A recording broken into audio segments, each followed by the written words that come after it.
Welcome to TDS studios. N friends எல்லாம் பிரமாதமாக இருப்பீங்கன்னு நினைக்கிறேன். இன்றைக்கி நண்பர் பாலகுமாரன் டார்கெட் 0 என்ன சொல்கிறாருன்னு பார்க்கலாம். அவர் என்ன சொல்கிறாருன்னா, ரொமான்டிசைஸ் அப்படின்னு ஒரு வார்த்தையை பற்றி பேசுகிறார். ரொமான்டிசைஸ் அப்படின்னா என்ன, அதுக்கு என்ன அர்த்தம் அப்படின்னா, ஒரு பொய்யை தொடர்ந்து கூறுவதன் மூலம் அது உண்மையாக மாறிவிடும் அல்லது உண்மை என்று நம்பப்படும் அப்படிங்கிறார். இது ஏதோ சைக்காலஜி சம்மந்தப்பட்ட விஷயம் மாதிரி நமக்கு தெரியல. இப்போ ஒரு குழந்தை இருக்குன்னு வச்சுக்கோங்க, ரொம்ப அடம் பண்ணிகிட்டு இருக்கு. ஒரு விருந்தினர் வராரு, அவர்கிட்ட நம்ம அந்த குழந்தைய பற்றி எப்படி சொல்கிறோம் அப்படின்னா, எங்கள் பையன் தங்கமான பையங்க, அருமையான பையன், ஒரு சேட்டை கூட பண்ண மாட்டான், இப்படி பையனை பார்க்குறது ரொம்ப அபூர்வம் அப்படின்னு அந்த பையனுடைய காதுபட சொல்லும் பொழுது வந்தவரும், ஓ அப்படிங்களா, பரவாயில்லையே, நல்ல பையனாக இருக்கானே அப்படின்னு ரியாக்ட் பண்ணும் போதும், அதை இந்த பையன் கேட்டுக்கொண்டிருக்கும் பட்சத்தில் ஒரு நாள் எல்லாம் மேஜிக் நடக்காதுங்க. நாள்பட நாள்பட நாள்பட அடிமேல் அடி இடைத்தால் அம்மையும் நகரும் அப்படிங்கிறது போல, எறும்பு ஊற கல்லும் தேயும் அப்படிங்கிறது போல, தொடர்ந்து இது போன்ற நல்ல பதிவுகள் அவன் மனதிலே பதியுமானால், ஆழ்மனத்திலே சென்று சிம்மாசனம் போட்டு அமருமானால், அந்த பையன் அந்த செய்திகளுக்கு தகவல்களுக்கு ஏற்ப மாறிவிடுகிறான் அப்படின்னு ஒன்று இருக்கு. இது சைக்காலஜி. அது ஏன் அப்படி நடக்குது அப்படின்னா, மனிதன் ஆறறிவுள்ளவன், சிந்திக்கக்கூடியவன். ஓ நம்ம இவ்வளோ நல்லவங்களா இவ்வளோ நல்லவங்களான்னு சொல்லி சொல்லி கேட்டு கேட்டு நம்பி அவனுடைய அந்த துர்குணங்கள் ஒவ்வொன்றா குறைஞ்சிட்டு வந்து பர்ஃபெக்ட் மேன் ஆயிடுவான். இதைத்தான் யானைகள் விஷயத்தில் அவர் பொருத்தி சொல்கிறார். அவர் என்ன சொல்கிறார் அப்படின்னா, யானைகள் மிகவும் நல்லவை, யானைகளுக்கு அறிவு அதிகம், யானைகள் மிகவும் நேசத்துடன் பழகக்கூடியது, பாசத்துடன் பழகக்கூடியது அப்படின்னு நிறைய கற்பனாவாதிகள் நிறைய விஷயங்களை நம்ம மனசில் வச்சுக்கிறோம். அதுக்கு ஏற்ற மாதிரி சில சம்பவங்களும் நடக்குது. நானே ஒன்று கேள்விப்பட்டிருக்கேன்.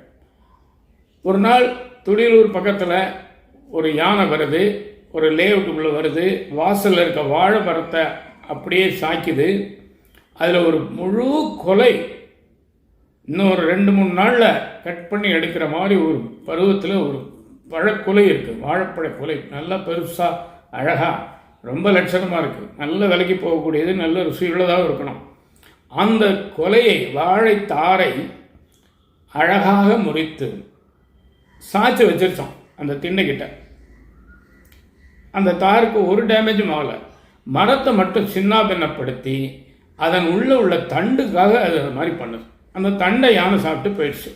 இவங்களுக்கெல்லாம் ஒரே ஆச்சரியம், யானைக்கு எவ்வளோ அறிவு பாருங்கள், அந்த வாழைத்தாரை ஒன்றும் பண்ணலை, காலில் போட்டு மிதிக்கலை, கையில் எதுவும் பண்ணலை. வாழைத்தார் மரத்தில் இருக்க பதிலாக நம்ம வெட்டாமையே வெட்டப்பட்டு வாசலில் இருக்குது, பெரிய சௌகரியம் அது. அதே மாதிரி இன்னொரு வீட்டில் போய் வீட்டையே 2ஆக்கின யானை ஒரு 2 வயசு குழந்தைய மிதிக்காமல் வந்துருச்சு அப்படின்னு ஒன்று, ஆஹா யானைக்கு அறியப்படும். ஒரு பார்வையற்ற வயதான ஒரு பெண்மணியை யானை தூக்கி போட்டு பந்தாடின கதையெல்லாம் இருக்குது.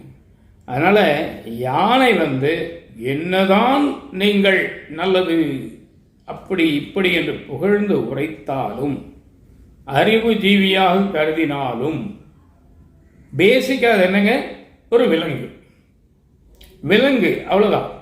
அதனால் அவர் என்ன சொல்ல வர்றாருன்னா, இப்போ இருக்க இளம் குழந்தைகளுடைய மனதிலே, வளரும் சிறார்களுடைய எண்ணத்திலே தயவுசெய்து யானை மிக சிறப்பானது, அருமையானது அப்படின்னு நீங்கள் பதிய வச்சிடாதீங்க அப்படின்னு கேட்டுக்கிறார். அப்படி வச்சா என்ன ஆகும்னா, நாளைக்கு காட்டு யானையை பார்க்கும்போது அந்த குழந்தைக்கு பயம் வராது. ஏன்னா அதை பற்றி நல்லதாக கேட்டு வச்சிருக்கு. நம்ம போனால் நம்மளை துதிக்கையில் ஏற்றி மேலே உட்கார வச்சுக்கோம் அப்படின்னு நினச்சி போனால் ஆபத்து நமக்கு தான். ஏன்னா பழக்கப்பட்ட யானை சர்க்கஸ்லேயோ கோவில்லையோ இருக்கிற யானைகள் வேற, காட்டில் இருக்க யானை வேற. அது என்னதான் நீங்கள் சொல்லுங்கள், விலங்கு.